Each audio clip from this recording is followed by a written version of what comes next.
Стотина метри беа во прашање пламените јазици од синоќешниот пожар да стигнат до првите куќи од штипското село Драгоево. Ова беше бесона ноќ за мештаните. Па нешто спаме, нешто така што се вика како зајак на штрек.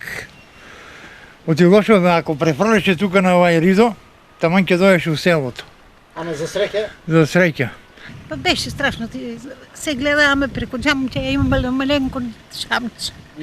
И од него гледаме намо да не дојде. По примената дојава, околу 1 час пред полноќ, штипските пожарникари, 14 на број, со 2 возила експресно се нашле на опожарениот реон. Пожарот беше во големи размери, отежнувачки беше што тоа имаше многу ветер, исто така пожарот се одвиваше во ноќни услови, така да успеавме негде после 2 сата, 3 сата да го ставиме под контрола, а потоа веднаш и да го изгаснеме.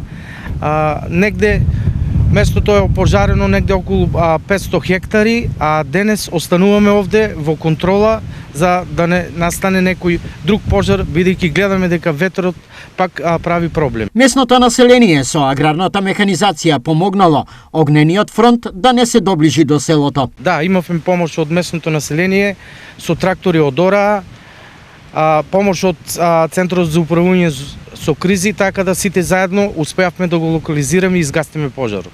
Помагате? Па одија, ја не може да отидам. А кој? Комшијата Панчо оди. Аха. Одивам таму до 11 саат, 11:30. Добро, И дојде си и кажа, вика дека намален бил малку. А комшијата оди со тракторот и одија таму, мислам, малку за да не иде намо пожарот. Најавениот хеликоптер од Центарот за управување со кризи како испомош во гаснењето е откажан, но како што сега покажа камерата на телевизија Стар, ветрот повторно разгорува одредени места.